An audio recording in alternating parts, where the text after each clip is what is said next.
Não tem. Geralmente quando alguém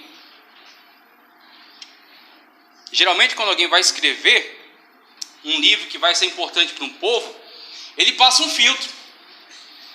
Ele passa um filtro nas informações que vão entrar. Não é qualquer coisa que vai ser incluída ali.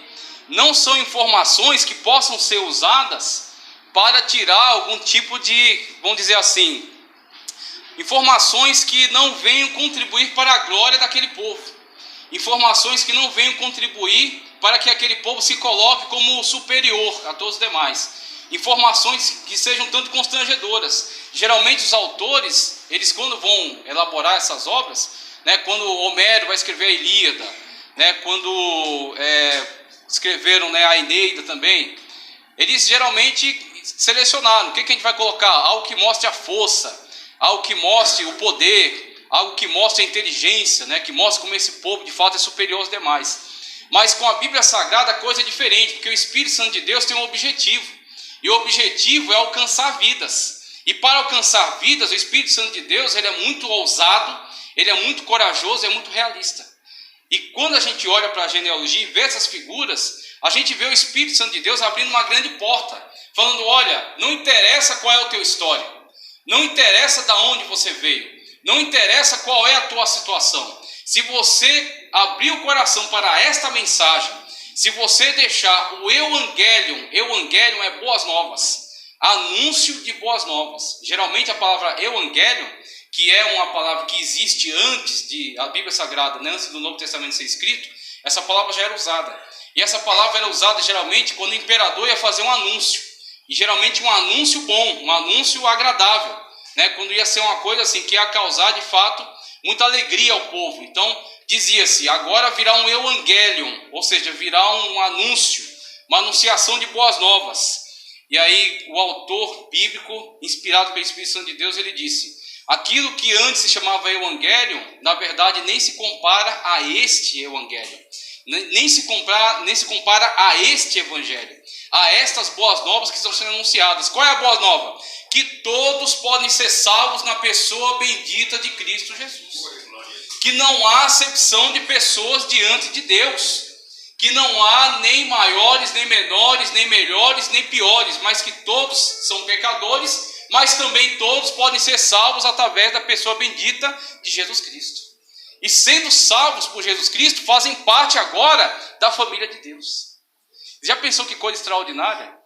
Quando você antes não tinha, muitas das vezes, devido a diversas situações da vida, você não tinha prestígio, você não era respeitado pelas pessoas, você não era lembrado pelas pessoas, as pessoas até não confiavam em você, mas agora, por causa da obra de Cristo Jesus na tua vida, você foi feito nova criatura em Cristo Jesus.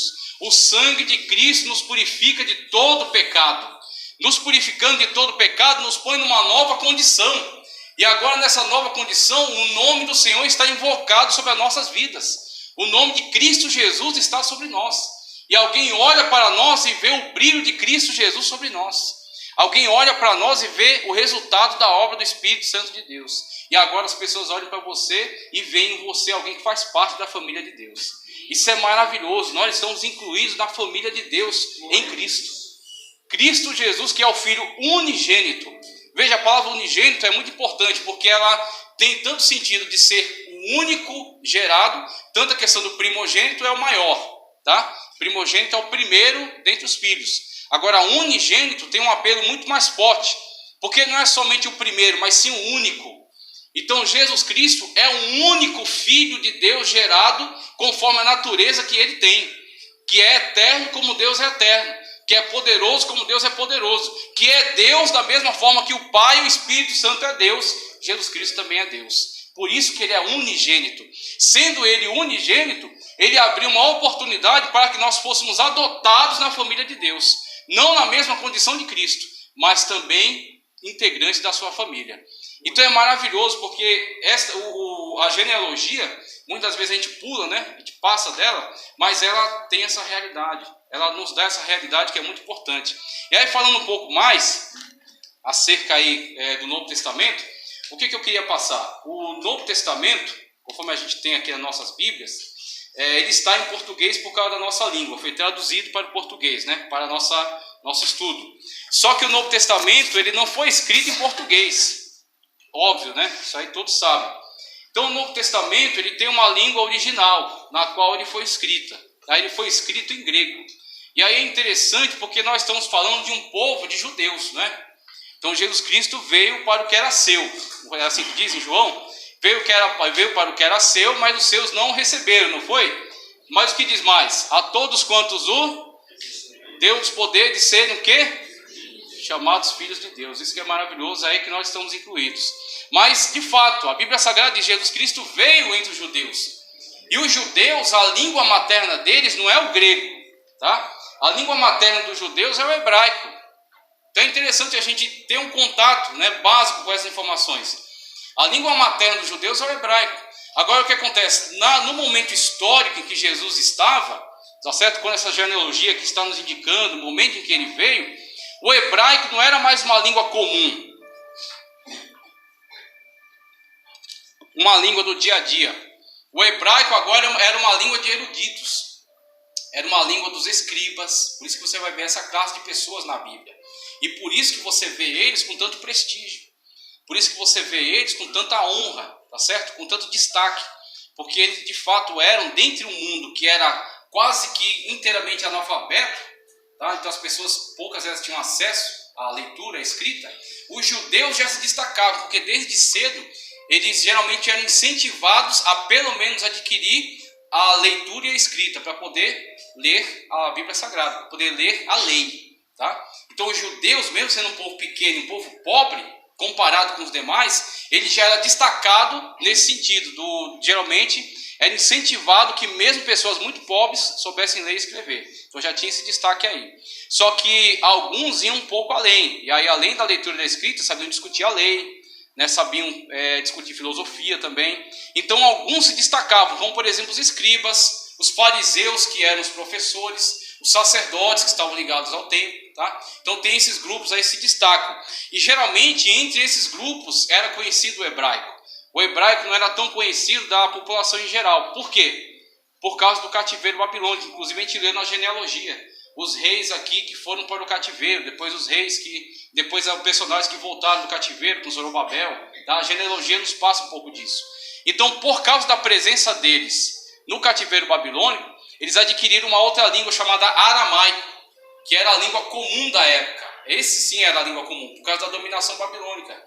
E lá se falava em aramaico, na Mesopotâmia, tá? Então o aramaico era a língua que a pessoa falava quando ia na feira, quando ia no mercado, tá? Quando ia em algum lugar assim comum, fazer alguma coisa do dia a dia. Ele não falava no hebraico, falava no aramaico. Então provavelmente Jesus também falava em aramaico. Só que veja, olha só que nó. Eles são judeus, a língua materna é o hebraico, eles falam aramaico por causa do cativeiro, e o evangelho foi escrito em qual delas? Hebraico ou aramaico? Nenhuma das duas, em grego. Em grego, geralmente, né, a grande maioria dos textos foram escritos em grego. Por que isso? E aí a gente quer entrar um pouquinho aqui no estudo, não vou me demorar muito nele. Mas veja só, primeiro, para começar a falar sobre o Novo Testamento, Hebreus 9, ele nos dá um texto que é muito ilustrativo para isso. Veja, Hebreus 9, 15, diz ali, ó. E por isso é mediador de um novo testamento. Ele já começa a usar aqui a palavra testamento. Por isso é mediador de um novo testamento. Para que, intervindo a morte para a remissão das transgressões que havia debaixo do primeiro testamento, os chamados recebam a promessa da herança eterna. Porque onde há testamento é necessário que intervenha a morte do testador. Então vejam, aqui começa a surgir o uso da palavra testamento, tá? E aqui a palavra em grego. Testamento é diateque em grego. E testamentum em latim. Depois vai ser traduzida, né? A Bíblia para o latim vai adotar testamento. Por que ele prefere usar o termo testamento? Tá? Porque aquilo que Cristo está fazendo para fundar, para dar início à nova aliança é um testamento.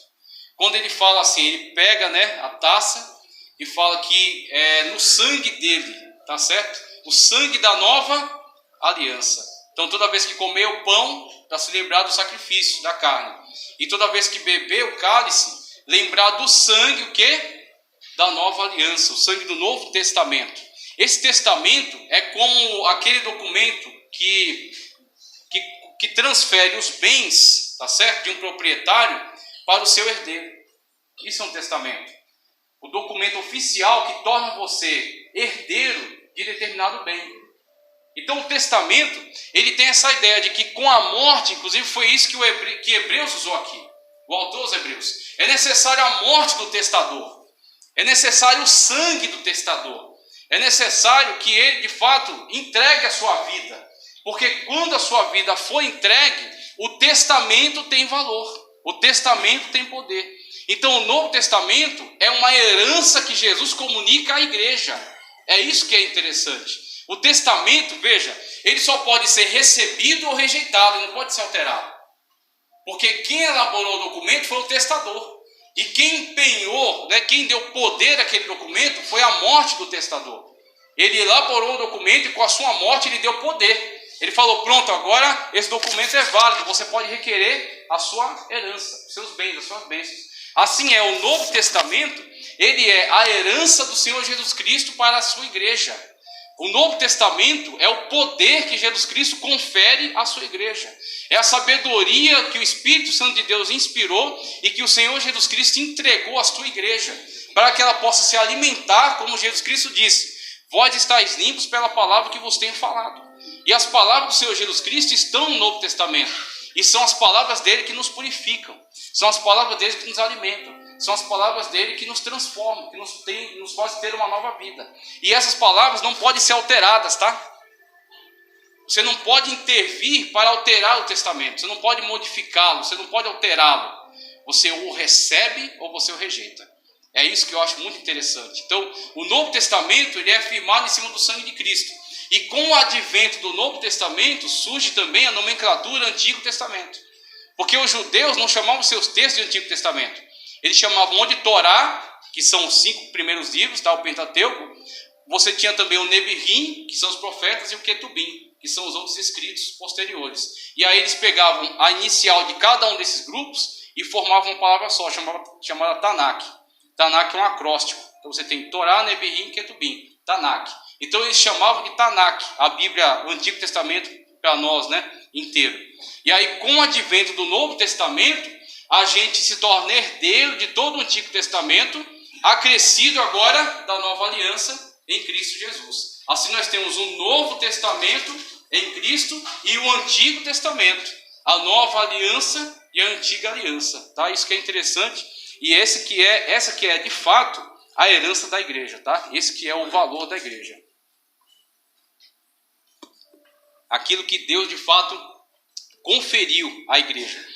Por que o Novo Testamento foi escrito em grego? Por causa disso aqui, que aconteceu. No ano 356 a.C., o Império Grego se torna uma potência mundial sob o comando de Alexandre, e o idioma grego torna-se uma língua das relações internacionais, vindo a ser utilizado na composição dos livros do Novo Testamento. Veja o que aconteceu na época de Alexandre, e na verdade é muito parecido com o que acontece na nossa época. Veja, você fala português, não é? Muito bem, você fala português.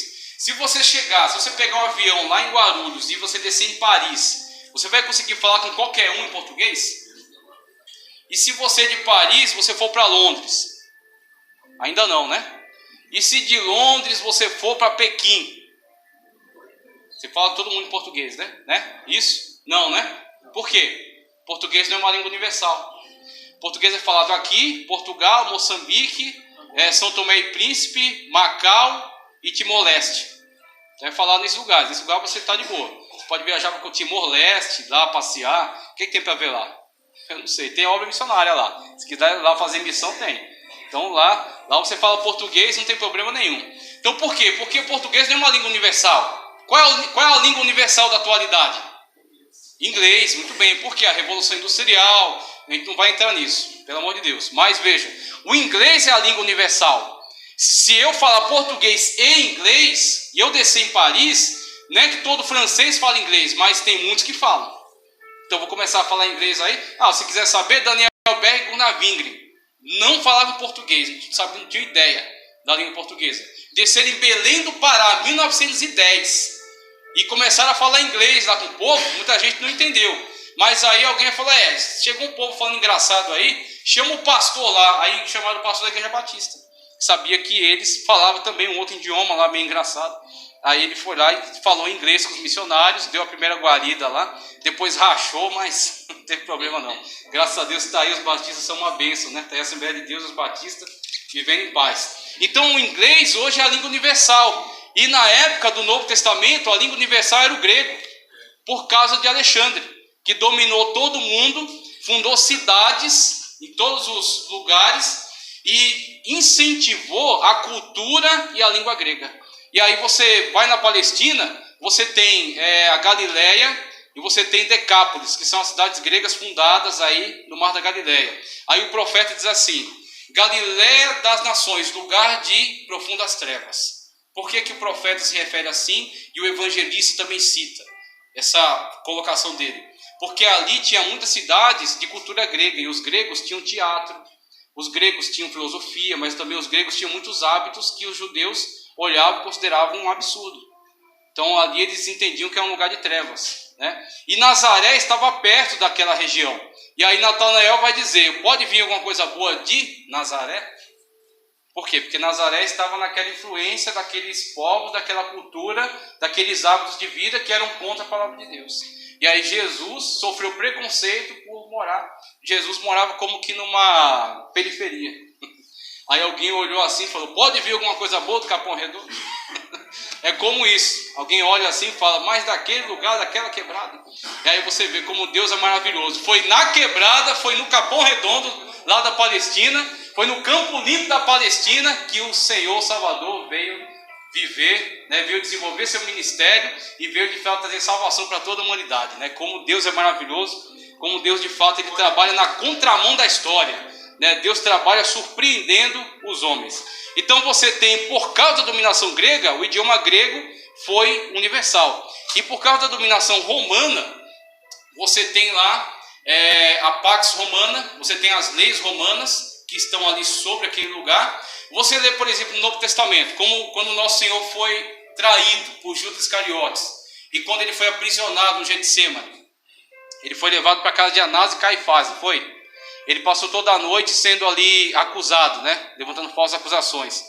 Eles acusavam falsamente Jesus, eles batiam em Jesus, eles cuspiam Jesus, eles puxavam a barba de Jesus, eles bofeteavam Jesus, só que eles não mataram. Se eles tinham Jesus em seu poder, por que eles não mataram de uma vez? Se eles queriam de fato matá-lo. Existe um segredo aí. Eles fizeram tudo isso, só que de manhã cedo eles tiveram que bater lá na porta de Pôncio Pilatos, para que Pôncio Pilatos, ou Herodes, né? Herodes passou para Pôncio Pilatos, para que Pôncio Pilatos julgasse. Eles não podiam dar a sentença final, eles não podiam dar a sentença de morte. Por quê? Porque eles eram dominados por esse povo aqui, ó, povo romano. 63 a.C., Roma entrou lá, Roma estabeleceu a sua lei, e a lei romana, por causa da dominação, era superior à lei judaica. Se os judeus matassem Cristo sem a aprovação, tá certo, do cônsul romano, da autoridade romana, eles iam sofrer agora um processo na corte romana e poderiam até ser mortos, tá certo? Porque seria como se eles estivessem se levantando contra o poder de Roma naquela região. Então você tem o contexto no qual a língua universal é a grega, a dominação é romana. E aí Deus criou todo o contexto para que o Filho de Deus, o seu Filho amado, viesse neste momento. E Paulo diz que foi na plenitude dos tempos. Ou seja, está pleno, está completo. Você crê que Deus mexe na história? Você crê que Deus governa de fato os reinos? Como Cristo diante de Pôncio Pilatos disse. Pôncio Pilatos disse para ele, ó: você não sabe que eu tenho poder para te soltar ou para te condenar? O que Cristo respondeu para ele?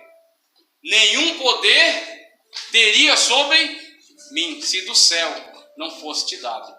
Então você tem, mesmo que os governos fazem o que fazem, mesmo que existam perseguições, mesmo que tenha toda essa movimentação em nosso redor, Deus está governando todas as coisas. E o Senhor está conduzindo tudo para que, na conclusão, a sua vontade, o seu poder, a sua autoridade, de fato, venha a se impor. Tá ok? E o Senhor vai dar a sentença a cada um. E o Senhor vai colocar tudo de acordo com a sua vontade. Então Deus governa a história. E é isso que a gente vê aqui. Por quê? Com a dominação grega, você tem uma língua universal de comunicação. Então não interessa se aquele fala aramaico, aquele fala egípcio, aquele fala trácio, aquele fala outra língua. Não interessa. Tem uma língua universal de comunicação, que é o grego.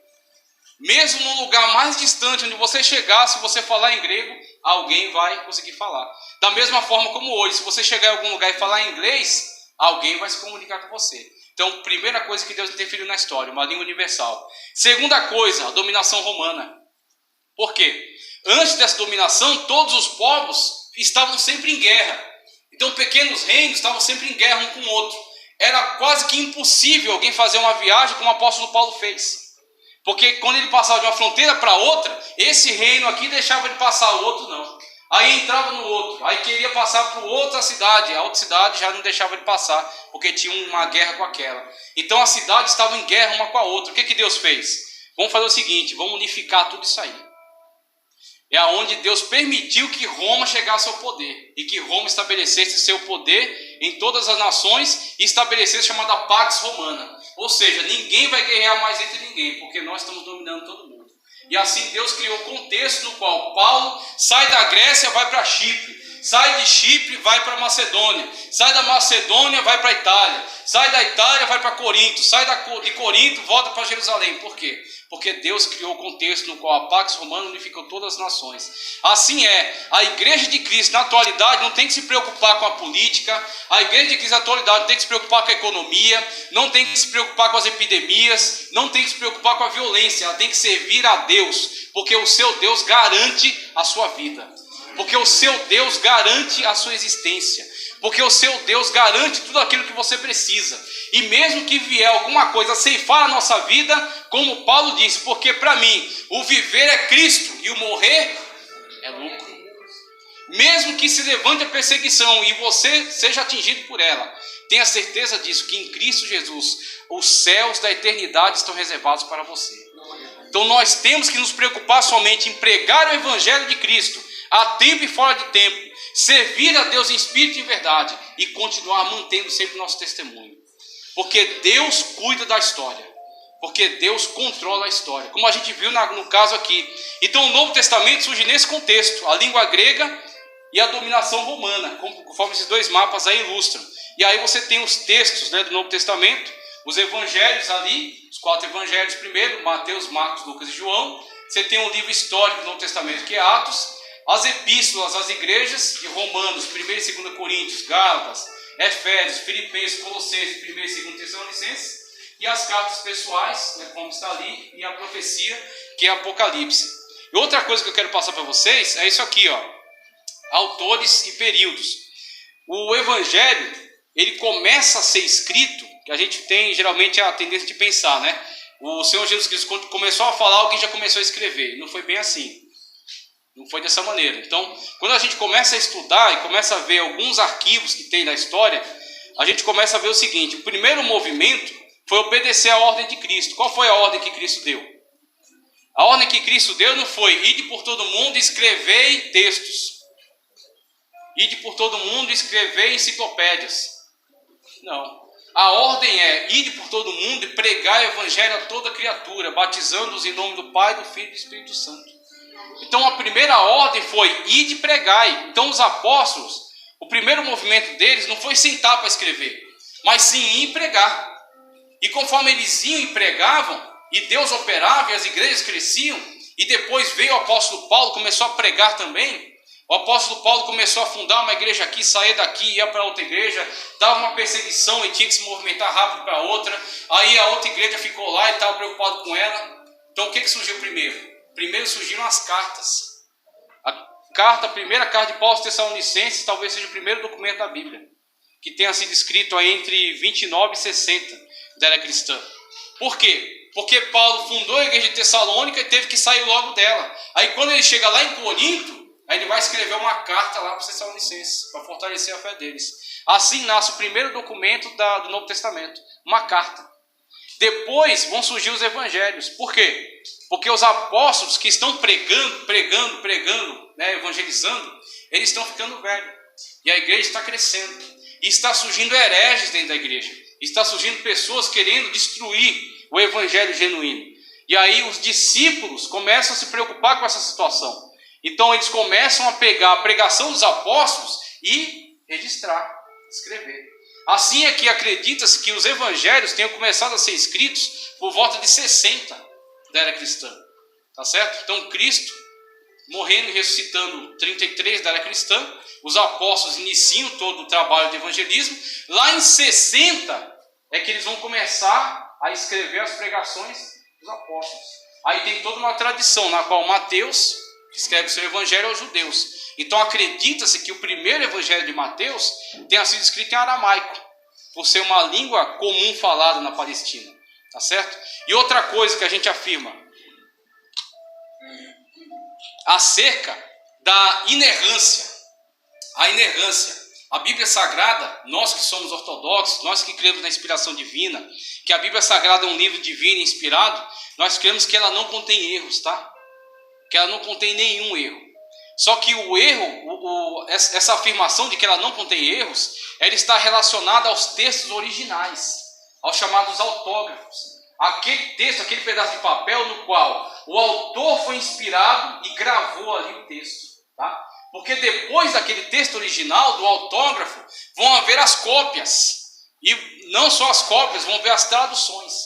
Então a cópia é papel na mesma língua. Está ali, ó, copiando. A tradução é, você vai pegar uma coisa que está nessa língua e vai passar para outra língua.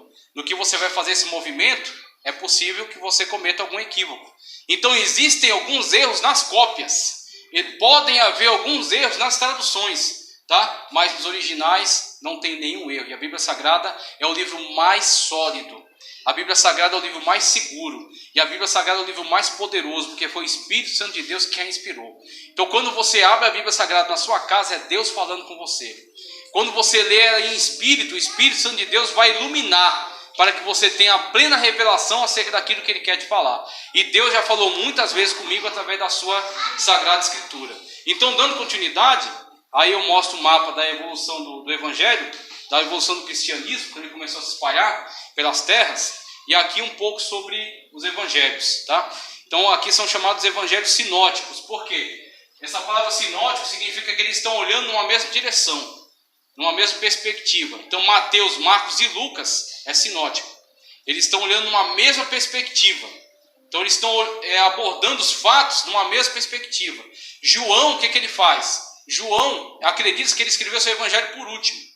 Escreveu o último evangelho e escreveu os últimos textos. Que João foi o que viveu mais, porque ele era o mais jovem na época. Então ele vai viver até 90 da era cristã. E ele vai escrever o Apocalipse, vai escrever o seu evangelho e as cartas. Tá? João faz o seguinte: como os três já escreveram abordando tais questões, eu vou escrever meu evangelho falando de outras coisas. Tanto que os três que são sinóticos, Mateus, Marcos e Lucas, eles têm mais narrativa histórica. E o de João tem mais o discurso. Você vai no evangelho de João, é mais aquilo que Jesus falou. Você vai no evangelho de Marcos, é mais aquilo que Jesus fez. Então cada um vai abordar um aspecto do ministério de Cristo. E como isso é maravilhoso, né? Como isso de fato enriquece nossa vida. Essa é a sabedoria de Deus. E aí, para fechar, porque a hora também já está indo. Até que horas eu tenho, pastor? 10 minutos? 10 minutos que encerra já. Veja só. Ainda sobre a cronologia, veja só o que eu achei interessante aqui. É um texto que eu coloquei aqui para vocês. Ó. Na cronologia de Mateus, vemos o autor traçar a genealogia de Cristo de Abraão em diante, devido ao trabalho do autor inspirado, a fim de deixar bem claro a origem judaica de Cristo, aquele que veio cumprir todas as profecias veterotestamentárias em relação ao povo de Israel. Já em Lucas, que são os dois que têm genealogia, Mateus e Lucas. Os outros não abordam genealogia. Em Lucas, observamos o autor traçar a genealogia desde os parentes mais próximos de José, o pai adotivo de Jesus, até Deus, uma vez que o autor destinou seu evangelho ao mundo gentílico, e assim foi inspirado a revelar que Cristo está diretamente ligado a Deus, o Criador de todos, judeus e gentios. Cada um dos evangelistas vai ser inspirado por Deus para trabalhar de uma maneira específica. Então Mateus o que faz? Mateus começa lá em Abraão. Por que ele começa em Abraão? O que você acha? Porque ele está escrevendo seu evangelho para os judeus. E quem é o descendente, quem é o ascendente dos judeus? Os judeus são descendentes dele. Quem é seu ascendente? Tá certo? O tronco genealógico de onde eles veio. Onde eles vieram? Abraão. Eles vieram de Abraão. A partir de Abraão, Isaac, Jacó, os 12. Dos 12, o povo. Então, o que Mateus faz? Abraão. Abraão que é o início de todo esse povo. De Abraão ele traçou a linha genealógica chegando a Cristo. Dizendo, olha, Cristo ele veio entre os judeus. Cristo ele veio da linha genealógica de Abraão. Ele tem autoridade para dizer o que está dizendo. Inclusive Mateus sempre enfatiza, para que se cumpra a profecia do profeta tal, que diz, do Egito chamei meu filho, por exemplo. E aí ele coloca Cristo como cumpridor dessas profecias. Então você vê Cristo cumprindo todas as profecias do Antigo Testamento. Então os judeus, eles só não aceitaram a Cristo, por quê? Porque eles esperavam algo de Cristo que nunca foi prometido. Eles queriam que Cristo libertasse eles do cativeiro romano. Eles queriam que Cristo fizesse deles uma grande nação poderosa, politicamente, economicamente. Só que Jesus Cristo veio trazer um reino que não é deste mundo. Como disse para Pilatos. Pilatos perguntou para ele, você não é rei dos judeus? Por que eles não te libertam? Cristo falou para ele, meu reino não é deste mundo. Se o meu reino fosse deste mundo, os meus súditos viriam até aqui e me libertariam. Só que o meu reino não é deste mundo. Assim é, a igreja de Cristo hoje tem que se conscientizar desta mensagem que Mateus comunicou através do seu evangelho. O nosso reino não é deste mundo. Teologia da prosperidade só está aí para enganar. A teologia da prosperidade só engana quem não lê Bíblia. Quem pensa que espera em Cristo somente coisas dessa vida. Como Paulo disse, aqueles que esperam em Cristo somente coisas para esta vida são os mais miseráveis dos homens. Nós temos que priorizar o reino de Deus. Buscar o reino de Deus. E o quê? Justiça. Agora veja só, estas coisas, não diz todas as coisas, ou aquelas coisas, ou outras coisas, como as pessoas leem muitas das vezes. Estas coisas. De que coisa está falando? Cristo falou acerca do vestir. Não andeis preocupados acerca do vestir, porque Deus veste até o lírio do campo, que hoje existe e à tarde é lançado no forno. Não se preocupeis, ou não se afligis, ou não andeis deprimidos com o que é vez de comer, porque as árvores do céu nem plantam, nem colhem, todavia o Deus, o Pai, os alimenta. Então o Cristo está ensinando, não é para você ficar acomodado, Ele está ensinando você a não ficar aflito. Ele está ensinando você a não ficar ansioso, solícito, a não ficar deprimido. Ele está ensinando você a confiar em Deus. Ele está ensinando você a depender de Deus. Ele está ensinando você a ter fé, a manifestar a sua fé de que o Deus que cuida de você, Ele vai providenciar aquilo que você precisa. Não aquilo que a sua cobiça deseja, mas aquilo que você de fato precisa. Paulo disse, porque certo é que nada trouxemos a este mundo e nada dele levaremos. Assim, fiquemos satisfeitos com o comer, o beber e o vestir. Então nós temos que estar satisfeitos, não acomodados, mas satisfeitos, para que nós possamos glorificar a Deus pelo que a gente tem, e glorificando pelo que a gente tem, sendo fiel no pouco, Deus coloque a gente no muito. E estando no muito, a gente continue fiel. Então nós temos que entender esta mensagem. E Lucas faz o seguinte, ele traça a genealogia de Cristo desde os mais próximos dele e vai seguindo não só até Abraão. Ele vai e faz uma ponte e liga até Deus. Lucas é bastante ousado na abordagem dele. Ele liga a genealogia de Cristo desde seus parentes até Deus. Por quê? Porque Lucas está visando uma outra abordagem a partir da inspiração que o Espírito Santo lhe deu.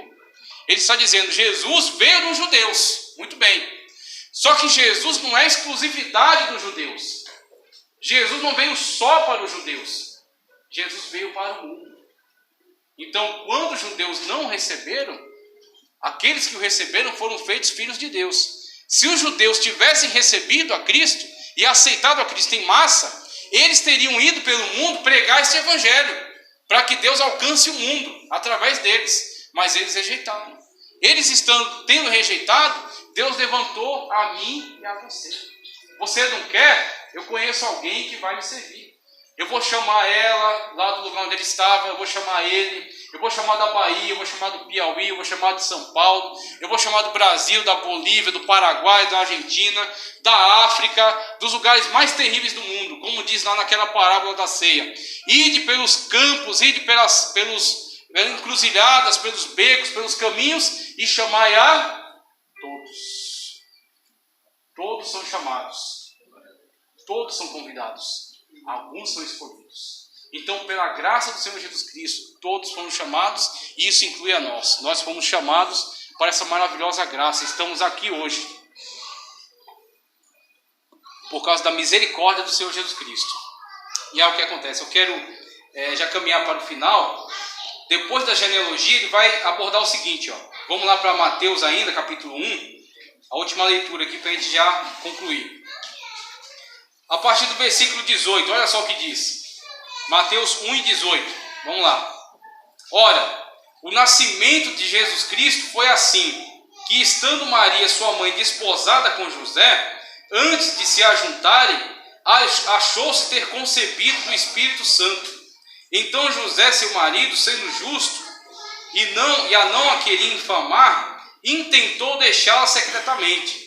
E pensando ele nisto, eis que em sonho lhe apareceu um anjo do Senhor, dizendo: José, filho de Davi, não temas receber Maria, tua mulher, porque o que nela está gerado é do Espírito Santo, e dará à luz um filho, e chamará do seu nome Jesus, porque ele salvará o seu povo dos seus pecados. E tudo isso aconteceu para que se cumprisse o que foi dito da parte do Senhor pelo profeta, dizendo: eis que a virgem conceberá, e dará à luz um filho, e chamarão o seu nome Emanuel, que traduzido é Deus conosco. Isso aqui é a profecia do profeta Isaías, Antigo Testamento. É um sinal que o profeta Isaías estava manifestando para o rei da época, rei Acás, se eu não me engano. E o profeta Isaías diz: pede-me um sinal. O rei não quis pedir. E aí o profeta disse: então Deus vai te dar esse sinal aqui, que a virgem conceberá e dará à luz um filho. Tá certo? E essa profecia veio a se cumprir em Cristo Jesus, que traduzido é Deus conosco. E José, despertando do sonho, fez como o anjo do Senhor lhe ordenara, e recebeu a sua mulher, e não a conheceu, até que deu à luz seu filho primogênito, e pôs-lhe o nome de Jesus. Uma coisa interessante que a leitura já nos indica aqui. Nós temos grande respeito pela serva de Deus que se chama Maria. Primeira coisa, alguns meios religiosos, eles querem atribuir certo desrespeito da igreja evangélica para com Maria. Isso é completamente absurdo. Maria foi uma grande serva de Deus. Maria foi agraciada por Deus. Dentre as mulheres, Maria foi a escolhida para receber a maior missão que alguém poderia receber, que é ter no seu ventre gerado o Senhor Jesus Cristo, por meio da intervenção do Espírito Santo de Deus. Aí você pergunta para mim, como é que uma pessoa pode gerar sem ter relações sexuais? E aí eu devolvo a pergunta para você: como que alguém consegue produzir um ser humano do pó? É difícil para Deus?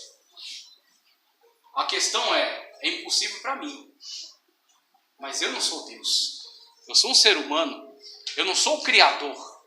Agora Deus, do pó da terra, Ele formou e Ele soprou. E quando Ele soprou, Ele se tornou aquele ser, aquela coisa primeiro se tornou um ser.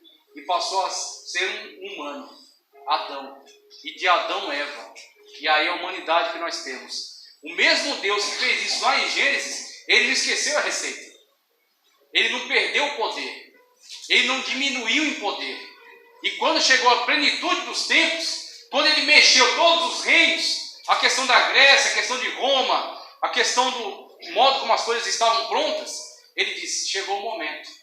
Agora, no ventre da agraciada, da serva de Deus, Maria, eu vou produzir agora o corpo santo, livre de pecado, que não veio do varão, que não veio do sangue humano, que não veio contaminado com pecado. Eu vou produzir um corpo que vai receber aquele que vai sair da sua glória, o Logos divino pré-encarnado, Jesus Cristo, que sempre existiu, que é eterno, que é o Criador de todas as coisas, porque tudo foi feito por Ele, e sem Ele nada do que foi feito se fez. Quando Jesus foi gerado no ventre de Maria, ele não começou a existir a partir dali. Ele sempre existiu, porque ele é Deus, ele é eterno. Todas as coisas foram criadas por ele. Só que ali não foi o seu início, ali foi a sua descida. O sacrifício de Cristo não foi só a cruz. A gente geralmente tem a mania de pensar que o sacrifício de Cristo é quando ele foi pendurado. Eu digo para você, o sacrifício de Cristo começou quando lá na glória ele se dispôs, ele tirou o seu manto de glória, a sua Shekinah, ele tirou o seu manto de glória, ele colocou em cima do trono, ele tirou a sua coroa, ele pegou o seu cetro e colocou ali, e ele desceu. Esse descer chama-se kenosis, está certo? No original. Ele desceu até nós. Eu quero fechar com esse texto aqui, ó. Deixa eu encontrar. Só um minuto. Eu vou encontrar rapidinho que eu quero fechar com ele. Veja só. O texto é o seguinte, ó. É Filipenses 2, 6 ao 9. Que embora sendo Deus, não considerou ser igual a Deus, era algo que devia apegar-se. A gente poderia se apegar à nossa condição, não é? Está muito bom para mim, o que eu vou fazer lá embaixo? Eles que se virem. Pega um anjo aí e manda lá. Que nem o islamismo diz que foi revelado por um anjo, né? O mormonismo também. Joseph Smith disse que foi um anjo que revelou. Jesus Cristo disse não. Ele não se apegou ao conforto da sua vida de Deus, a sua glória, o seu poder. Ele desceu. Ele abriu mão da sua glória. Presta atenção, ele não abriu mão da sua divindade. Ele continuava sendo Deus. Tanto que recebeu adoração. Tanto que operou grandes milagres, porque ele é Deus. Só que ele abriu mão da sua glória. E ele veio até nós. Como diz aqui, ó. Algo que devia pegar-se, mas esvaziou-se. E aí onde está o que nós? Esvaziou-se a si mesmo. Vindo a ser servo. Tornando-se semelhante aos homens. E sendo encontrado em forma de homem, presta atenção, semelhante, não igual.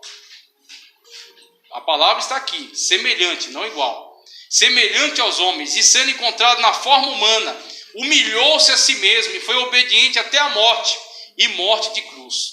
Por isso Deus o exaltou à mais alta posição, e lhe deu o nome que está acima de todo nome.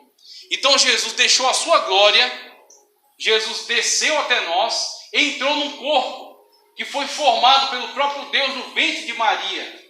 O mesmo Deus que gerou o primeiro homem, Adão, gerou ali agora o segundo Adão. O primeiro Adão não tinha nenhum pecado dentro do Éden, até que ele mesmo desobedeceu. O segundo Adão também não tinha nenhum pecado no ventre de Maria. Através daquele Adão todos nós fomos condenados, porque ele caiu em pecado, ele desobedeceu. Mas através do segundo Adão todos nós somos salvos, porque ele obedeceu a Deus, mesmo diante de todas as dificuldades, mesmo diante de todas as lutas, mesmo diante de todas as tentações. Ele foi obediente até a morte. E a sua morte ainda não foi uma morte tranquila.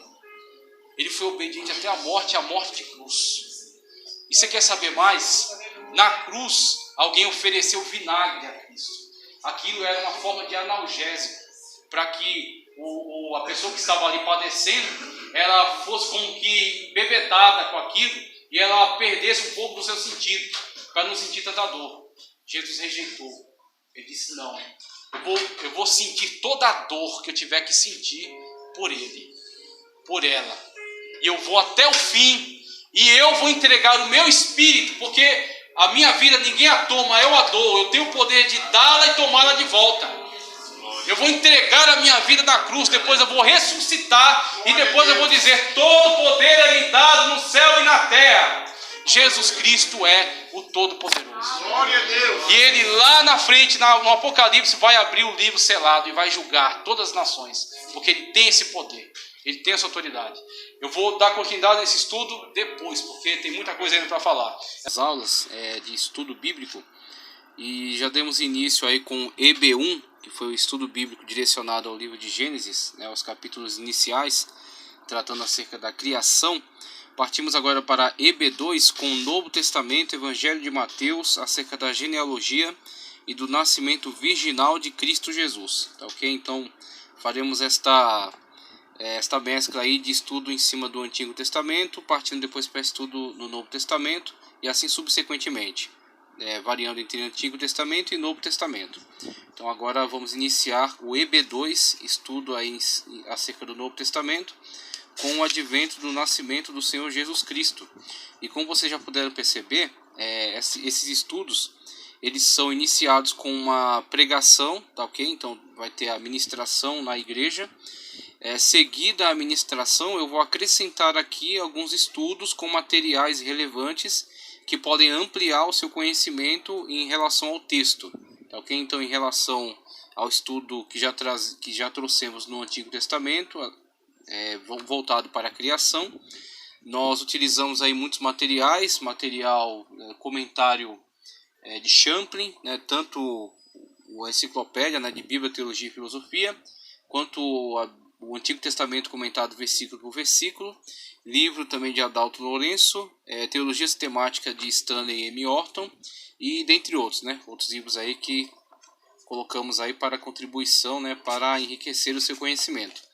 E agora, também seguindo aí a ministração que já foi trazida na igreja, vamos ampliar um pouco mais aí o nosso estudo, trazendo algumas contribuições muito importantes que vão, com certeza, fundamentar, né, e vão solidificar aí o conhecimento acerca do Novo Testamento de modo geral e acerca do nosso Senhor Jesus Cristo.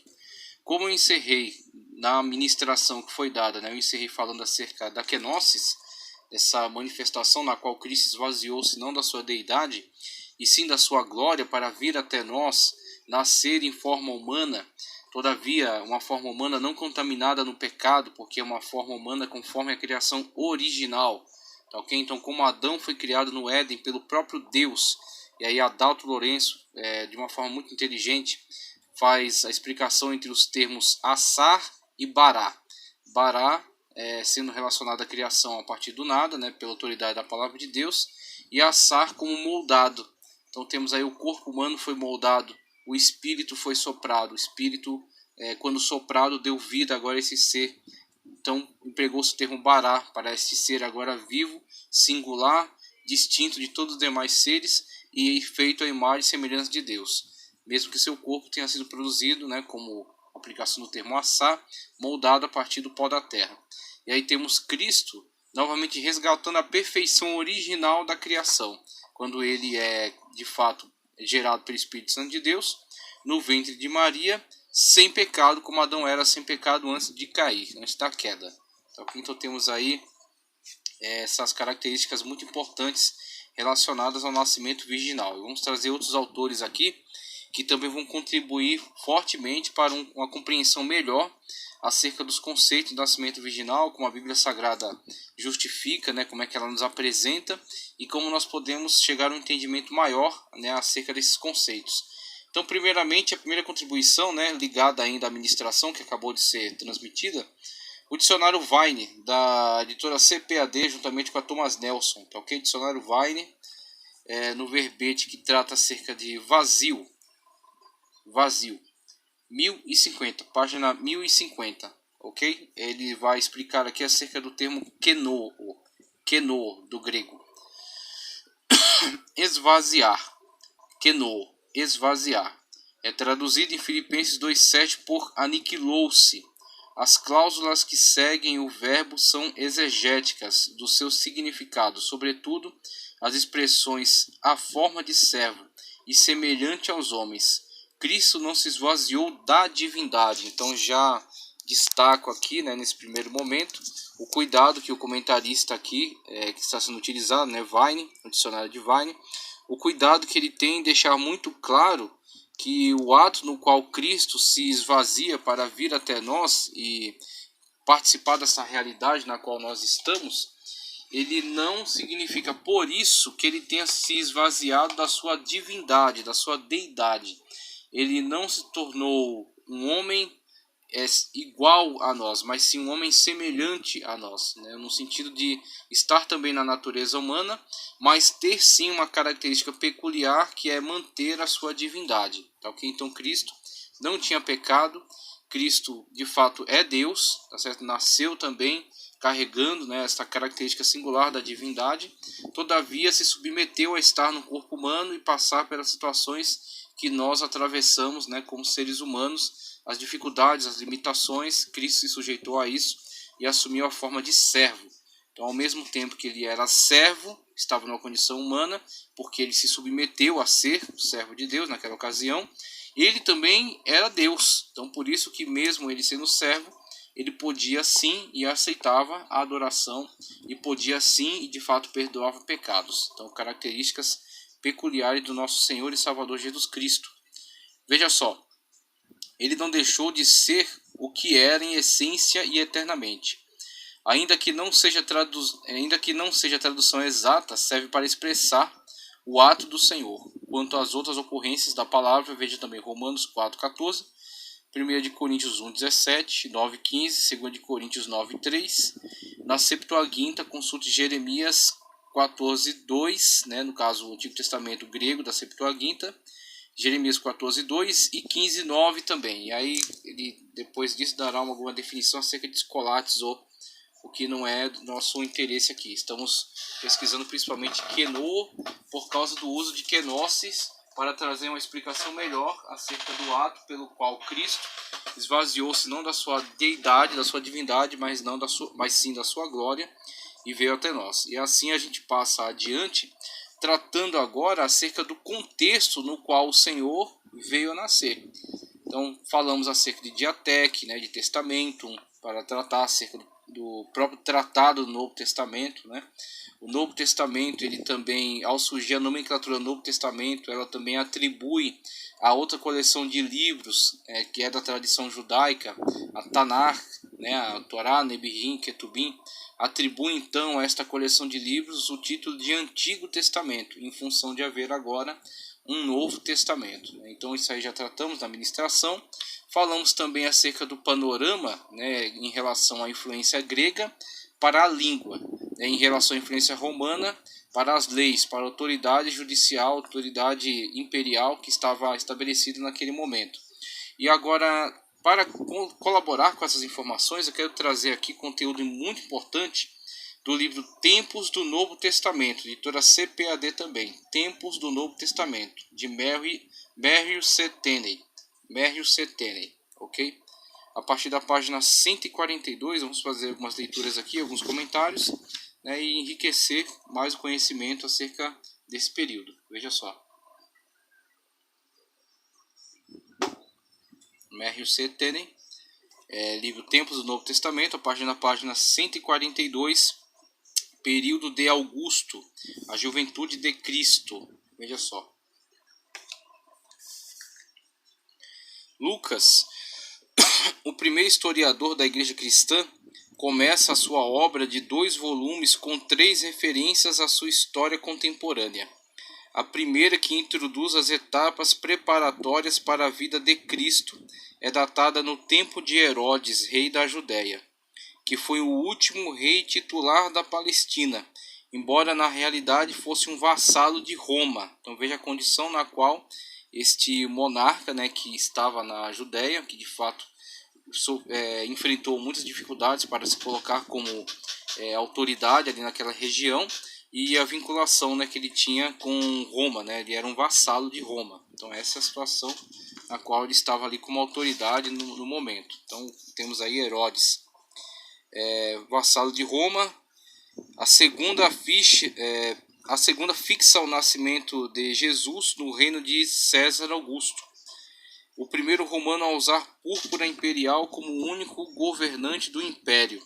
A situação, né, de grande glória a qual ascendeu aí César Augusto, né, a grande referência que ele se torna então para o Império Romano, né, centralizando o poder em suas mãos. A terceira diz respeito ao início do ministério de Jesus no ano 15 do Império de Tibério César. Temos aí o texto no capítulo 3, versículo 1. Também menciona os oficiais inferiores que presidiam sobre a Palestina naquela época: Pôncio Pilatos, ok? O procurador romano; Herodes Antipas, filho de Herodes o Grande, que era tetrarca no território norte da Itureia e Traconites, a noroeste do Mar da Galileia; Elisânias, tetrarca de Abilene, que ficava entre as montanhas do Líbano e do Antilíbano, as fronteiras de seus reinos não eram nitidamente definidas, mas a localização geral é conhecida. E aí, já com essas informações que estamos comunicando, podemos afirmar que é muito interessante esse aspecto do cristianismo e da religião revelada de modo geral, né, desde das primeiras revelações bíblicas que temos no Antigo Testamento, né, do Senhor Jeová se revelando aí ao povo de Israel por meio de Abraão, né, por meio de todos aqueles que sucederam. E também aqui, no caso do nascimento do Senhor Jesus Cristo, no contexto aqui, né, da Judéia, durante o período da dominação romana, uma característica muito importante é a historicidade.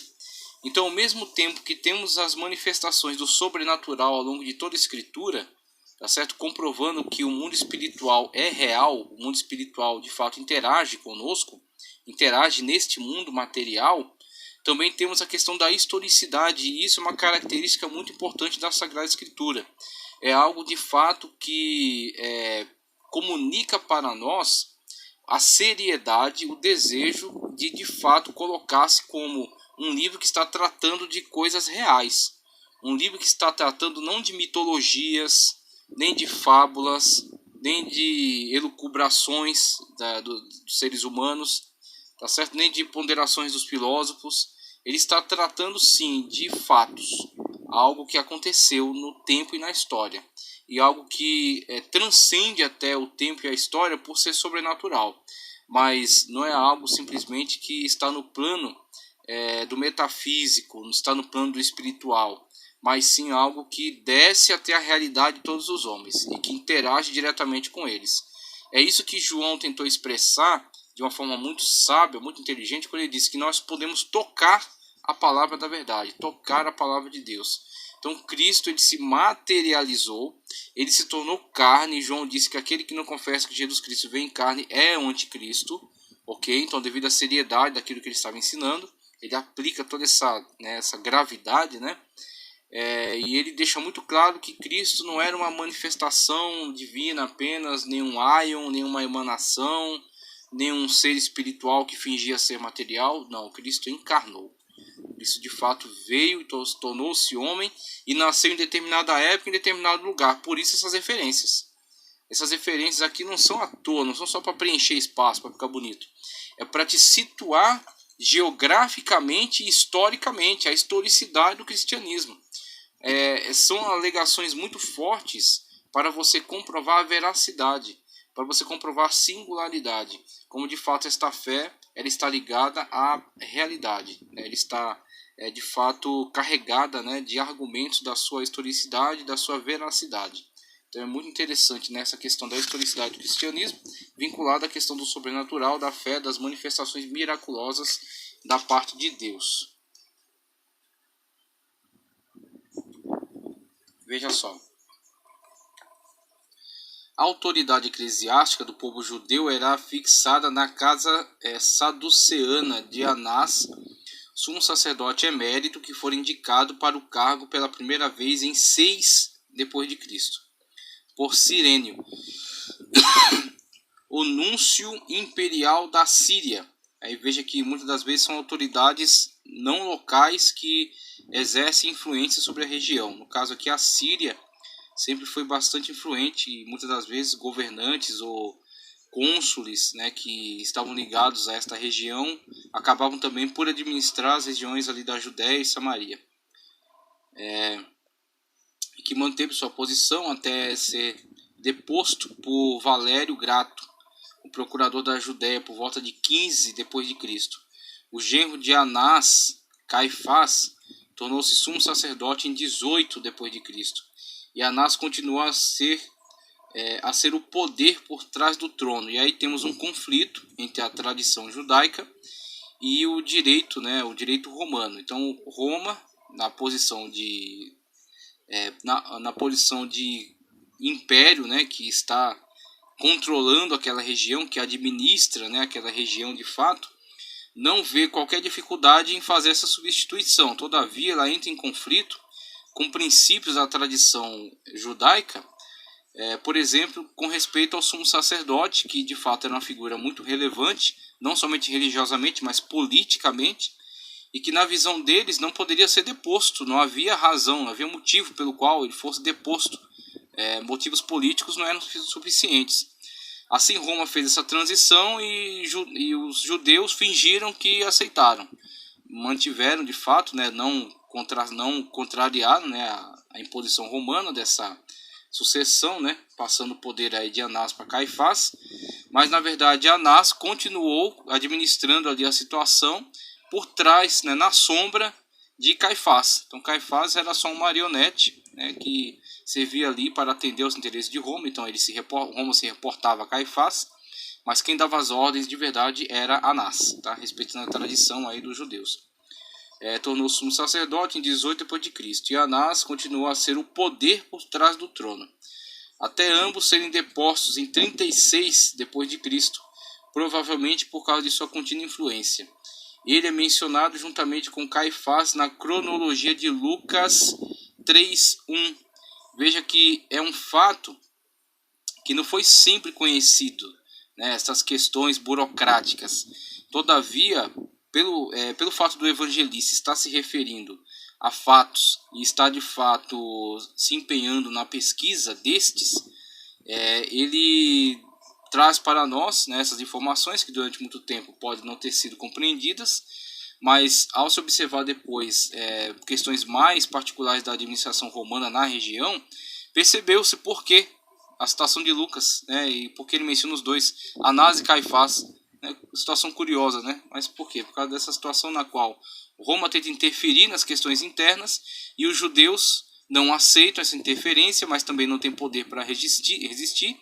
Então fazem de conta que aceitou, mas mantém ali, mantém Caifás como um marionete de Anás, né? Caifás reporta aos romanos e Anás é que preside de fato, né? Que toma as decisões ali.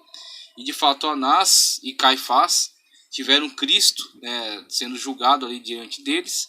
Com certeza tinham todo o desejo de eliminá-lo, de trucidá-lo, mas não puderam, por mais que tenham esbofeteado, né, tenham humilhado, tenham cuspido, tenham feito falsas denúncias, mas não puderam matar, porque eles não eram o poder dominante ali na região, na ocasião, no momento. Eles tiveram que conduzir ao magistrado romano. Somente ele poderia dar a sentença, e ele de fato hesitou muito em dar a sentença cabal, optando pelo flagelo, querendo então soltá-lo, mas vendo que estas lideranças conseguiram influenciar todo o povo, tiveram então que ceder, né, para que não houvesse ali um motim. Então temos aí situações peculiares, né, que estão relacionadas à política daquele momento, da interferência de Roma e da forma de administração dos judeus. Então, conflitos, né, que são gerados. Provavelmente, por causa de sua contínua influência, ele é mencionado juntamente com Caifás na cronologia de Lucas 3:1 e na narrativa do julgamento de Jesus, de João 18:24. O mundo romano. A ascensão de Augusto marcou uma nova era na história mundial sob a República. O domínio de Roma expandia-se rapidamente através da conquista militar e anexação pacífica. Então temos a Pax Romana, como oferecia a possibilidade, né, de que se não oferecessem resistência, ele oferecia então essa Pax, né, um acordo na qual a nação se submetia, pagava tributos, recebia algumas autoridades romanas ali para administrar a situação, mas por outro lado podiam manter também alguns de seus representantes, algumas de suas instituições e a sua religião, ok? Mas tinham que se submeter totalmente a Roma. Então alguns de fato optaram, né, por evitar a guerra, o confronto com esse poderoso exército e se submeteram. Na época da Batalha de Actium, que encerrou o período da Guerra Civil e que tornou Otaviano o indiscutível mestre do mundo, os generais de Roma já haviam conquistado a Gália e a maior parte da Espanha, destruído Cartago e feito do norte da África uma fazenda romana, sujeitado à Macedônia e a Acaia e demolido Corinto até o chão. Roma adquiriu depois a rica província da Ásia através do legado do último rei de Pérgamo e ganhou o controle do Egito e da costa mediterrânea, este vasto território povoado por raças de diferentes cores, culturas, temperamentos e religiões. Foi agora pela primeira vez trazido sob a soberania de um único Estado e um único homem. O fim das amargas guerras civis que perturbaram Roma por quase um ano inaugurou uma paz bem-vinda. A moderação e a sagacidade de Augusto promoveram a confiança em seu governo e a sua sábia recusa de uma ditadura titular apaziguou os temores daqueles que estiveram apreensivos quanto ao retorno à monarquia. Ele poupou a vida de todos os seus adversários que pediram perdão e se absteve da carnificina geral de inimigos a qual seus predecessores haviam se entregado. Augusto desmilitarizou o império, dispensando mais de 300.000 soldados do exército e assentando-os em colônias ou em suas próprias cidades. Em tempos de dificuldade econômica, ele pagou do próprio bolso para que o povo tivesse grãos de graça e erigiu inúmeros edifícios públicos à própria custa. Reformulou as leis que diziam respeito ao adultério e à usura, impôs uma avaliação justa dos impostos e melhorou a organização do governo.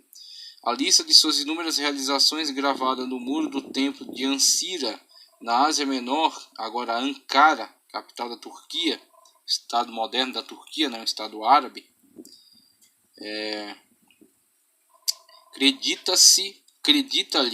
acredita-lhe a edificação de 14 templos e a restauração de 82 edifícios públicos, juntamente com uma extensa construção de aquedutos e estradas. A pirataria e o banditismo que haviam surgido nos últimos dias desorganizados da República foram firmemente reprimidos. Um salutar esprit de corps nasceu no Império, de forma que o povo começou a se orgulhar de ser romano e se tornar consciente de uma nova unidade no Estado. Embora as culturas variassem amplamente, desde os lavradores tímidos do Egito até os montanheses independentes dos Alpes, e desde os mineiros da Espanha até os negociantes da Síria, eles compartilhavam igualmente de proteção e dos privilégios do governo romano. A estabilidade criou a prosperidade e, embora a pobreza sempre estivesse presente, os súditos do Império desfrutavam de um senso de segurança maior do que jamais tiveram. Você tem aqui com essa situação todos esses feitos deste grande governador, que foi o imperador romano nessa época. Temos aí como ele de fato é muito eficaz na administração da justiça, na desmilitarização, em evitar a carnificina, a destruição de tantos povos, em organizar a economia, então mesmo em períodos de escassez, evitar a injustiça, evitar a usurpação da riqueza do povo de modo geral, e principalmente a eliminação dos diversos conflitos que marcaram sempre a história da humanidade, quando pequenos reis, constantemente gananciosos, ciosos de poder, sempre se levantavam uns contra os outros e com isso criavam um clima de instabilidade e de guerras constantes. E aí, com a ascensão deste poder unificador e com a eficácia desse governo romano, pelo menos durante esse período, temos a pacificação geral desses povos, como já falei na pregação, a atuação de Deus por meio da permissão para que esses povos se levantem e criem toda essa situação favorável. Então temos a questão grega, com a difusão da cultura grega, com certeza muitos males, uma vez que era uma cultura pagã, mas também muitos benefícios. Então teve de fato alguns aspectos culturais muito importantes que foram difundidos, mas principalmente a língua, a difusão de uma língua de comunicação internacional. E a ascensão de Roma, como estou lendo aqui, os diversos benefícios que esse império trouxe,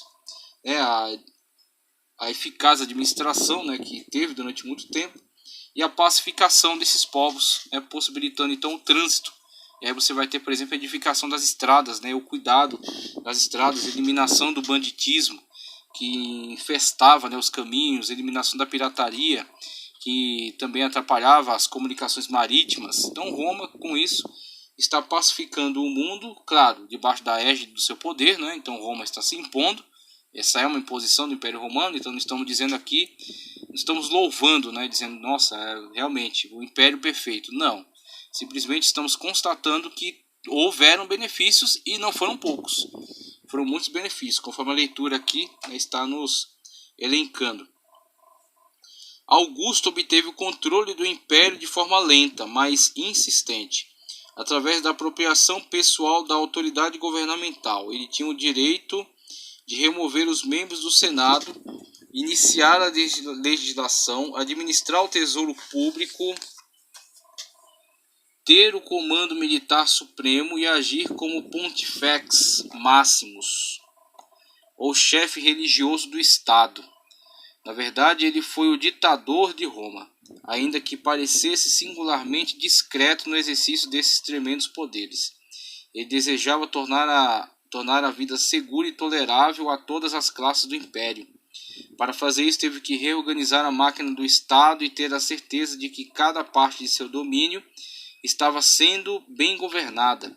Ao limite de sua capacidade, ele se esforçou para realizar isto, pois durante o seu reinado visitou quase todas as províncias e demonstrou um profundo interesse no bem-estar de seus súditos. Ele teve êxito em estabelecer um sistema que sobreviveu aos choques de ataque extremos e da influência malévola da corrupção interna por mais de 4 séculos após sua morte. Uma conquista que provavelmente não foi igualada por nenhum outro administrador político. Então temos aqui os êxitos alcançados, e não poderia deixar de se reconhecer os grandes êxitos alcançados aí por este governante que foi muito capaz, né, que foi de fato muito competente na sua atuação política, tá ok? Então isso é necessário que se reconheça, que se comunique. Diferentemente dos impérios anteriores da Assíria, Babilônia, Pérsia, Grécia, Roma foi uma unidade nacional. Ela absorveu em uma única comunidade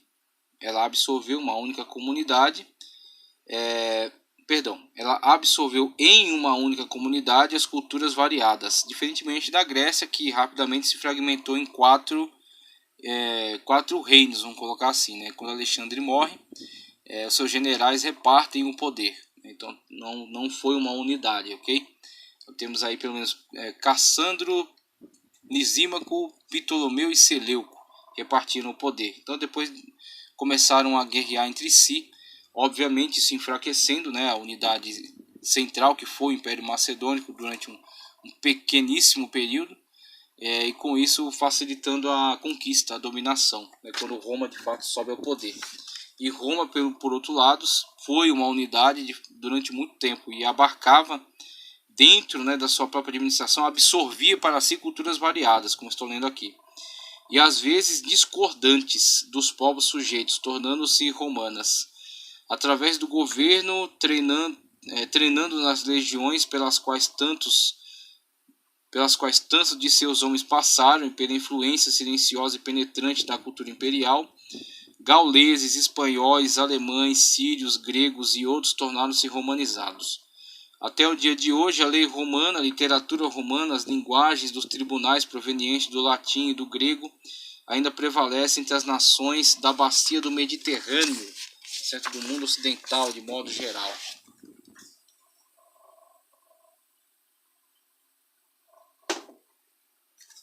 O nascimento de Cristo, a família. O maior acontecimento da era de Augusto foi o nascimento de Jesus em uma aldeia obscura. Alguns quilômetros ao sul de Jerusalém, sua mãe Maria era provavelmente jovem e na época do nascimento de Jesus estava noiva de José, um artesão de Nazaré, que era uma cidade situada nas montanhas, cerca de 30 quilômetros a oeste do Mar da Galileia. Tanto Marcos como Mateus afirmam que José e Jesus estavam envolvidos em um tipo de negócio que envolvia a fabricação e comercialização. Mateus 13:55, Marcos 6:3. A palavra tecton, geralmente traduzida como carpinteiro, tem um significado um pouco mais amplo do que o termo em inglês ou português, que sugere apenas o trabalho com madeira. Ele pode significar carpinteiro ou pedreiro. E um certo autor aplica a um homem que fabricava arados. A construção no Oriente Próximo envolvia pedra e tijolo muito mais do que madeira, pois esta era escassa. Construtor poderia ser uma tradução melhor para este termo. Provavelmente José era um artesão comum capaz de ter um bom sustento, mas não rico. O fato de ter de voltar para Belém para registrar-se para o censo imperial pode indicar que ele ou sua família possuía alguma propriedade ali, da qual teve de prestar contas. Então temos aí explicações já trazidas aqui por Mary Setenen, usando alguns textos do Novo Testamento para traçar aqui um perfil. Então temos aí a possibilidade de Cristo ter atuado juntamente com seu pai adotivo, juntamente com José, nas áreas, né, geralmente traduz-se de uma forma muito específica para carpinteiro, mas ele disse que há margem aqui para o entendimento de que ele fosse carpinteiro, trabalhando com madeira, o que era raro na verdade para a época, ou que ele favorece de uma forma até maior aqui como construtor, de modo geral. O que conhecemos, né, o pedreiro, né, aquele que de fato se responsabiliza pela construção, né, constrói casas, né, constrói edifícios, né, trabalha na construção. Então ele trouxe essa contribuição e mostra aqui que pelo fato de exercer, né, essa atividade, certamente ele conseguiu obter seu sustento, mas não enriquecer, não acumular bens. Então, algumas teorias que se levando por aí, tentando alegar que Jesus era rico porque ele tinha uma casa na praia, falando dos textos acerca os textos que falam de Cafarnaum, na verdade eles forçam a barra, né? Quando você vai ver o contexto, na verdade aquilo que a Bíblia Sagrada nos indica, traçando aí um quadro, né, a partir daquilo que temos, podemos ver alguém que conseguiu obter seu sustento com o seu trabalho, mas não alguém que poderia acumular bens, que poderia acumular riquezas. Então certamente ele tinha alguma propriedade, por isso que teve que se deslocar para Belém, né, para participar do censo, né, e prestar contas, né, à administração romana. Mas isso não dá margem a imaginar que Cristo fosse rico, como tenta justificar a teologia da prosperidade, na verdade tentando justificar, né, por meio dessas falsas imagens, a sua própria pregação, né? Então tenta justificar que de fato a sua pregação, dando extrema ênfase sobre a riqueza, teria justificação bíblica, o que na verdade não é encontrado, né, quando se analisa a Bíblia Sagrada com respeito, né, respeitando os limites que ela mesma nos dá. Agora acerca do censo, ainda página 150, o que ele diz: a historicidade deste censo tem sido discutida por estudiosos, teólogos, mais do que por classicistas e historiadores. Schurer argumentou que 1. Não há nenhum registro histórico de um censo imperial geral na época de Augusto. 2. Sob o procedimento romano, nem José nem Maria teriam sido obrigados a registrar-se em Belém. 3. Um censo romano não poderia ser conduzido no território de um rei associado como Herodes. 4. Joséfo declara explicitamente que o primeiro censo romano ocorreu no governo de Cirênio, depois que a Judéia se tornou uma província romana em 7 d.C. 5. Tal censo executado no governo de Cirênio não poderia ter ocorrido sob Herodes, visto que Cirênio só foi governador da Palestina 10 anos ou mais depois da morte de Herodes. Então temos essas contra-argumentações aqui, levantadas por Schurer, né, que está contestando a validade histórica, né, desta alegação, desta declaração feita por Lucas acerca do censo, né, o que obrigou José a se deslocar para a cidade de Belém. Veja, as objeções de Schurer, que eram bastante representativas das dificuldades históricas envolvidas, foram grandemente dissipadas por descobertas recentes. Esse movimento é constante, né? Geralmente levantou-se muitos questionamentos ao longo da história, tentaram destruir com a autoridade bíblica, tá certo? Tentaram tirar toda a credibilidade da Sagrada Escritura, mas na verdade o que acontece é que conforme vai avançando as pesquisas, conforme vão se desenterrando mais evidências e conforme vão aperfeiçoando os métodos de datação e de investigação, a Bíblia Sagrada vai cada vez mostrando, afirmando, comprovando cada vez mais a sua seriedade, como de fato os autores bíblicos lidaram com os assuntos com muito afinco, né, e foram de fato muito reais nas suas abordagens. Então temos descobertas recentes, embora esteja faltando uma afirmação categórica de um censo anterior no governo de Cirênio, a declaração de Lucas é corroborada por evidências atuais. O argumento de silêncio não prova a impossibilidade de um censo anterior, visto que muitos acontecimentos históricos escaparam de serem notados pelos antigos cronistas que os ignoravam ou os consideravam sem importância. E não era de se esperar outra coisa, já que estamos falando, né, de uma província pequena, né, à margem aí, não era uma província de tanta relevância, né, política, econômica para o Império Romano, tá? Então, falar de um censo na Judéia, né, fala de um censo num lugar bastante remoto para Roma, tá? Então não era Gália, não era Espanha, não era Cilícia, tá? Não era Acaia, lugares centrais, né, para Roma, lugares relevantes, importantes, política e economicamente.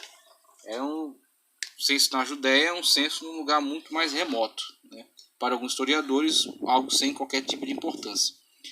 Durante os 25 anos que antecederam o nascimento de Cristo, Augusto estava tentando reorganizar as finanças do império e colocá-las em uma base sólida. Certamente não está além da probabilidade o fato de ele ter feito uma inspeção oficial dos reinos estrangeiros que estavam sob a sua soberania.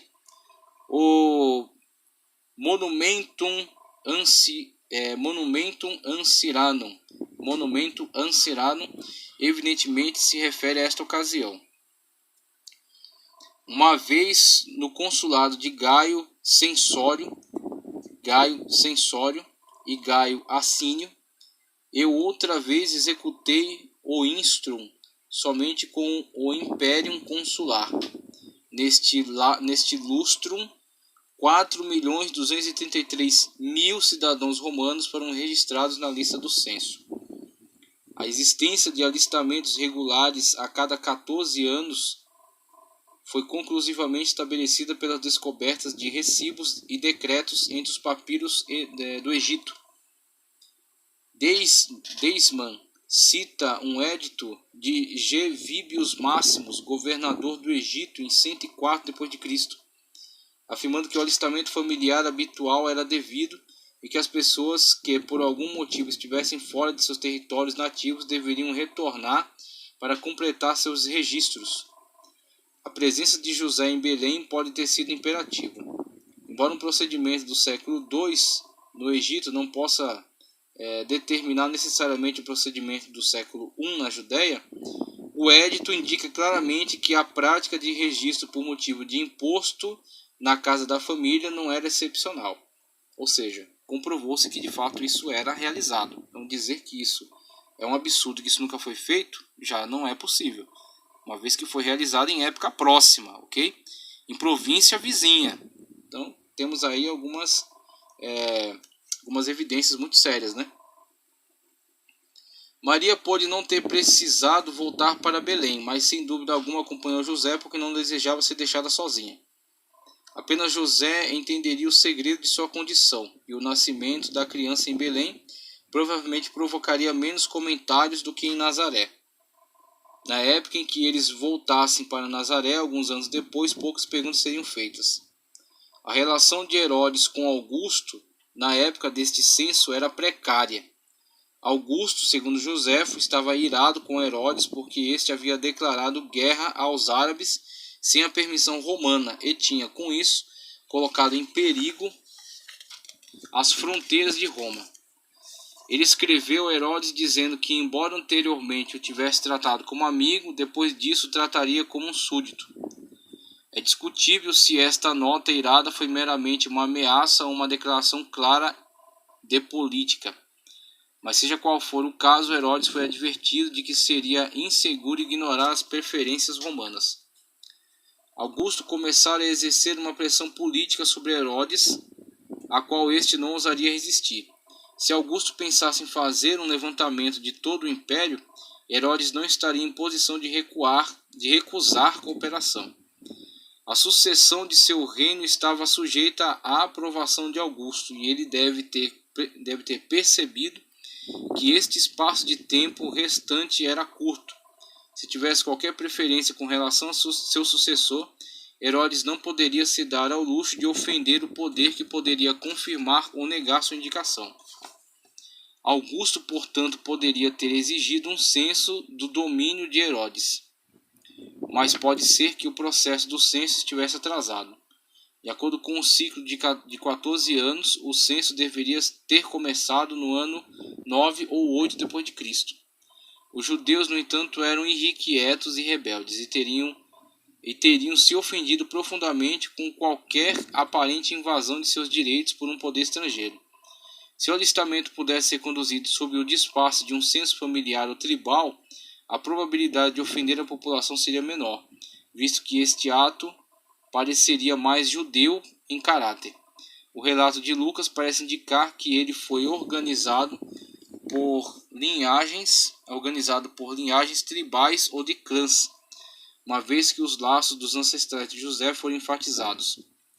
Pode até ser possível que o censo tenha demorado mais tempo, se os problemas da família de Herodes e as dificuldades do Estado impossibilitaram uma ação imediata.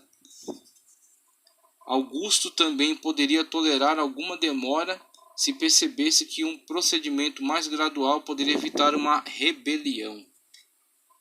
Finalmente, a objeção de Schurer é de que o primeiro censo romano ocorreu sob o governo de Cirênio, depois que a Judéia se tornou uma província romana em 7 d.C., é baseada em sua interpretação de duas autoridades.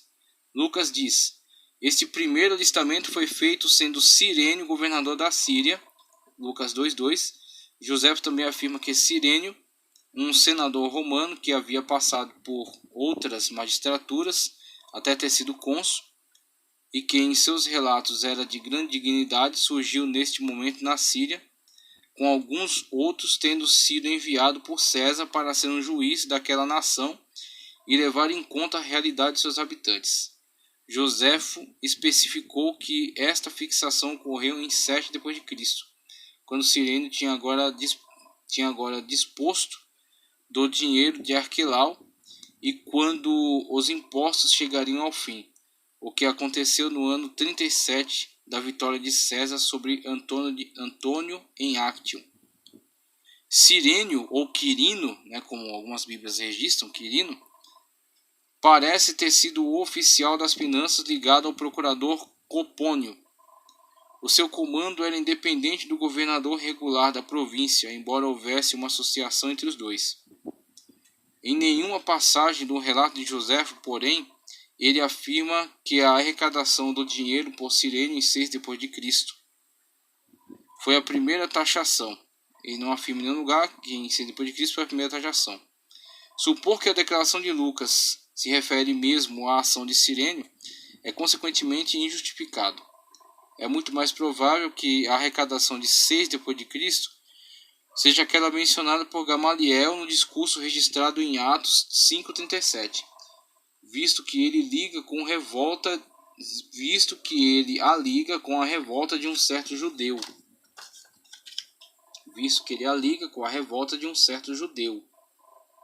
Continuando aqui. A revolta de um certo Judas, visto que ele a liga com a revolta de um certo Judas, a quem Joséfo cita no mesmo contexto. O próprio fato de que Lucas especifica o primeiro alistamento sob ordens de Cirênio pode indicar que os dois alistamentos foram conduzidos sob sua supervisão. Então, quando mesmo é citado ali o alistamento em Cirênio, não necessariamente aquele alistamento citado seria o primeiro. Então tem toda a probabilidade de ter havido um outro alistamento, sendo o alistamento primeiro aquele relacionado com o deslocamento de José para Belém, depois havendo um outro alistamento que provocou até a revolta desse certo Judas citado por Gamaliel.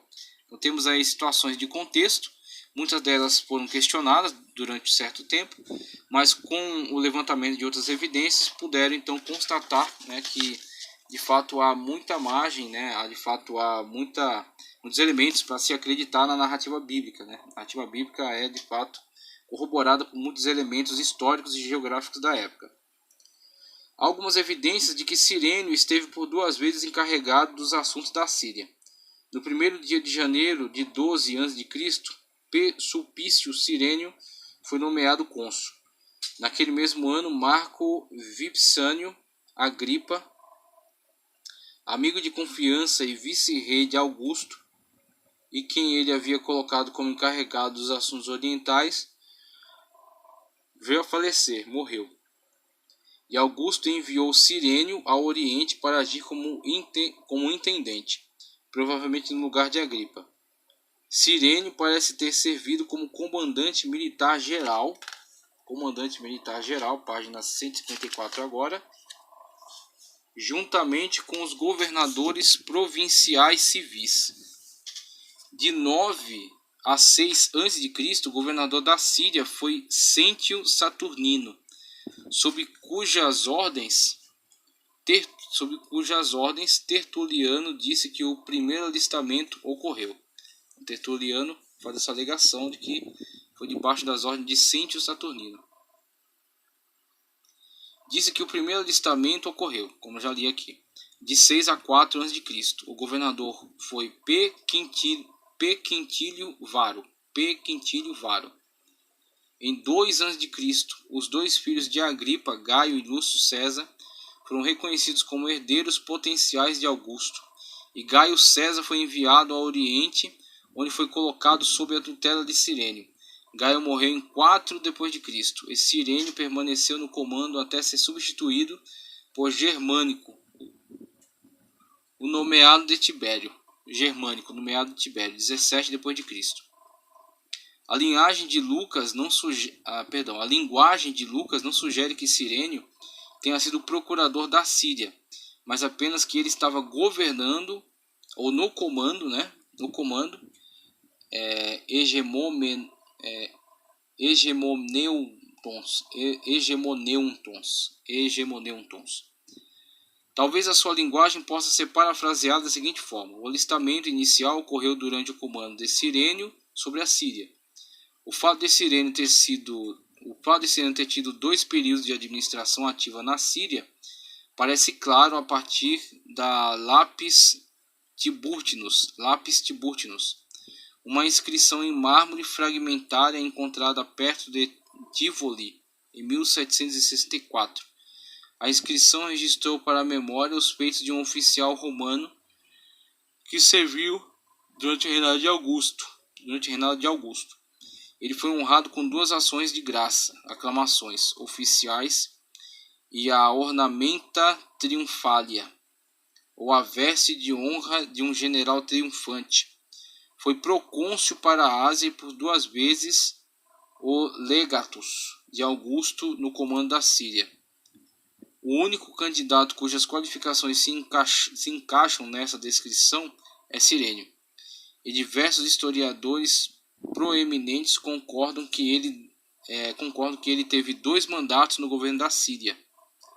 As datas de sua administração são incertas, exceto por seu consulado de 12 a.C. O seu segundo governo na Síria, em 6 d.C., Ramsay calcula que os anos durante os quais Cirênio esteve administrando a Síria foram de 5 a 3 a.C., ou ainda antes disso. Embora este cálculo não coincida exatamente com o ciclo de 14 anos mencionado acima, é bem possível que o decreto de Augusto tenha sido obedecido com relutância por Herodes e que foi necessária a pressão do comandante-chefe de Origens para fazê-lo agir. Sêntio Saturnino governou a Síria de 9 a 7 a.C. E Quintílio Varo de 7 a 4 a.C. Se a relação entre Cirênio e qualquer destes homens, ou ambos, foi análoga ao seu posterior relacionamento com Copônio, como foi anteriormente declarado, não há motivo para que Lucas não esteja certo quando diz que um censo foi iniciado sob as ordens de Cirênio.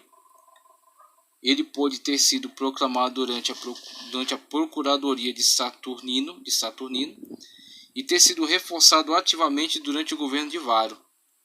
Lucas pode ter se referido a Cirênio em vez de aos procuradores, porque naquele tempo Cirênio, o embaixador imperial, era o verdadeiro chefe do governo. Provavelmente ele não morou na Síria durante todo este tempo, mas fazia o seu quartel-general onde quer que a sua presença fosse mais necessária. Ramsay conclui que o alistamento da Palestina foi prorrogado pelas causas descritas até o final do verão do outono de 6 a.C. Nessa época, Vário estava controlando os assuntos internos da Síria, enquanto Cirênio estava comandando seus exércitos e dirigindo a sua política estrangeira. Mas um comandante parece pertinente a respeito da alusão histórica de Lucas.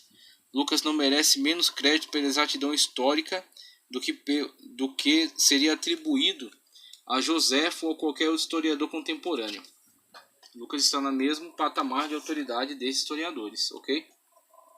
Tem a mesma autoridade e, olhando da perspectiva bíblica, tem mais autoridade por ser um autor revelado, certo? Por estar, de fato, ter recebido a revelação do Espírito Santo de Deus, a inspiração para a confecção desses textos canônicos. Temos aí o historiador Lucas. A sua observação do alistamento de Cirênio é clara, embora breve, e é mais nítida do que muitas afirmações feitas por Joséfo que são aceitas pelo seu valor nominal. Nem todos os detalhes foram confirmados por evidências externas, mas a confiabilidade essencial do relato de Lucas jamais foi consistentemente refutada. Na época, Stauffer mostrou que, muito provavelmente, a taxação de 7 d.C., que provocou a revolta de Judas da Galileia, pode ter consistido apenas da arrecadação de impostos que foram estabelecidos pelo levantamento que começou em 7 a.C. Temos aí essas contribuições, esses esclarecimentos, essas informações que de fato corroboram a narrativa bíblica e dão a Lucas a autoridade que lhe é devida, como um historiador bíblico, e que de fato faz menção de assuntos que são muito específicos daquela região, que muitas das vezes não serão citados por outros historiadores, ok? Flávio Joséfo, por exemplo, ou historiadores romanos, por ser muitas das vezes algo muito relacionado a um assunto interno ali daquela província, ok? E também o tema também é corroborado aí pelo relacionamento de Herodes, com Augusto, e que de fato Herodes estava em dívida, uma vez que havia promovido essa guerra não autorizada, e com isso, certamente, olhando por um lado bastante lógico, bastante óbvio, certamente queria garantir a sua posição ainda, junto ao Império Romano, com isso nos levando a acreditar que ele obedeceria a ordens sem hesitar. Por exemplo, uma análise que se fizesse por meio do censo, e esse censo sendo vinculado a questões tribais, para poder não despertar a ira dos judeus, que era um povo que estava sempre defendendo a sua posição, tentando se livrar do jugo. Então, essa questão do alistamento conforme tribo para agradar a mentalidade judaica. E a própria questão do alistamento em si como um meio pelo qual Herodes demonstrar boa vontade, demonstrar que está atendendo às ordenanças de Roma sem qualquer tipo de hesitação. E assim temos a questão do alistamento de José. O contexto histórico da época, o poderio romano, a eficácia do governo romano e a questão do alistamento de José na sua terra em Belém. Então, partindo aí dessa questão, que já abordamos um pouco também, falando aqui acerca do nascimento virginal, vamos ver profecias do Antigo Testamento, que falam, que apontam, que indicam de uma forma muito clara, muito objetiva, acerca do nascimento de Jesus Cristo como cumprimento dessas promessas feitas desde o texto veterotestamentário. Mas eu quero ainda contribuir um pouco mais